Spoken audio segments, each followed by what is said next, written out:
Hello, everyone, and welcome to Chapter 2 Club's Smart Woman's Guide to Breakups and Everything After. Today, I'm here with certified divorce coach Alicia Robertson, and we're going to be talking about dealing with divorce first. Hi, Alicia.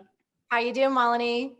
I'm doing good. All right, it's the holiday season, and some people are newly divorced or split up, and they've got to be dealing with divorce first. So let's jump right in. Yeah. I guess divorce is all about firsts, right? I often talk Yep. about that first year being, forming all of these firsts and these milestones. And the second year, you're normalizing them a little bit, right? So they're constantly happening really for the first few years. And at the holiday season, we seem to be, it's a vulnerable time, it's emotional. There's a lot of moving parts and players, so it's complex. And the anxiety builds. And we all know that with a plan, we can reduce our anxiety. So for me, the real how-to through this is anticipating what is coming up. Anticipating the specific traditions and rituals that are going to have to be reviewed or looked at for how you're going to approach them.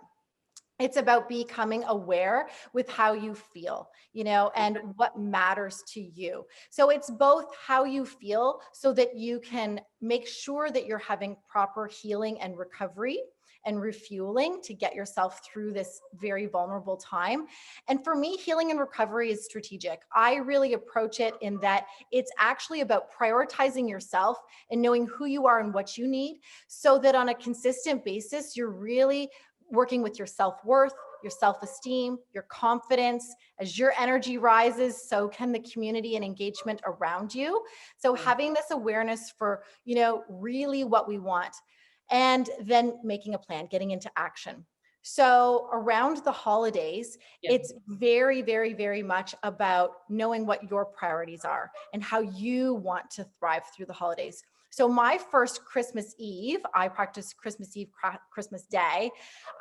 It was going to be a lonely one. The kids were going to be gone. Our tradition on Christmas Eve was as a family. And so I decided to really ask myself, do I want to be quiet? Do I want to be social? What are some favorite things that I can have to look forward to? And so I carved out this whole plan where I was going to watch Sex and the City. I had my wine. I had ice cream and salsa and nacho chips.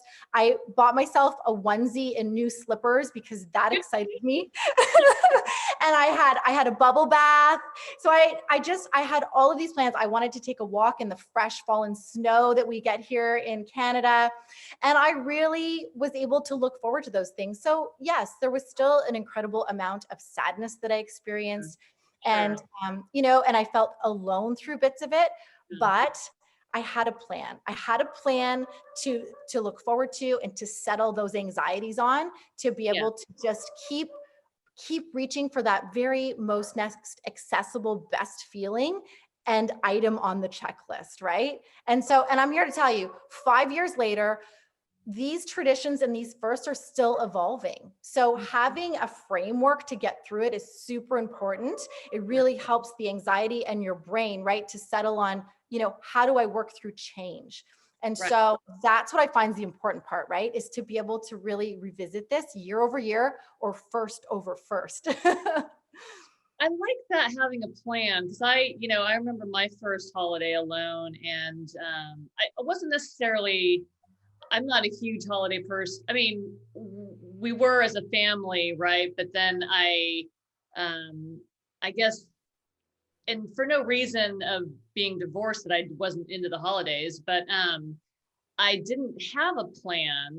And I feel like if I had, kind of written stuff out that I was going to do for myself, that it would have been a little bit smoother, or a lot smoother for me, without just kind of sitting around and sulking about it. Right. Yeah. Yeah, it's true. And I think that there's, in terms of how you want to feel is really important, because in my world, in mindfulness and in this law of attraction and, manifesting what it is that you want to experience, you really have to be able to get ahead of it and determine how it is that you want to feel. Yeah. Even if you don't have a plan, at least you have that aspiration of how you want to feel. Right. Yeah. And I'm such a list maker myself and a planner that I feel like that should have been a no-brainer to actually plan out what I'm going to do and how I'm going to spend this holiday alone. So yeah, You're not alone. You're not alone. Everybody, it's like, oh, I sort of could apply my project management and my business skills to my personal life. Right. Right. It's vulnerable and it's emotional. We don't think to take those competencies that we have professionally and apply them to ourselves personally. make a plan, love, self-care, self-love. And yeah, I mean, actually, I really enjoy spending time by myself. And I don't know how other people feel out there, but yeah, I love going to movies alone.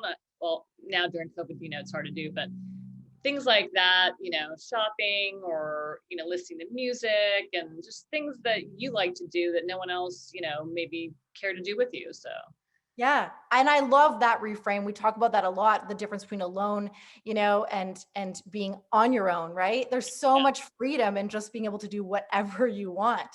Yeah. absolutely.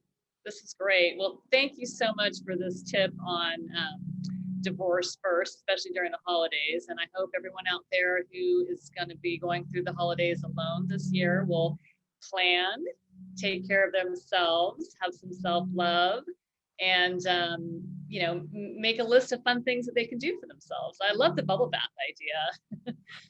And Sex and the City, that's such a fun show to watch again. So I know. And they have the Christmas Eve, when they're running. Are they the New Year's Eve? I think it's New Year's Eve and they're running towards each other. Loved it. Such a girl. Thank you so much, Alicia, and to our audience out there, thank you for paying attention to us. And you can find more resources and tips at chapter2club.com. And we'll see you next time. Bye. Bye.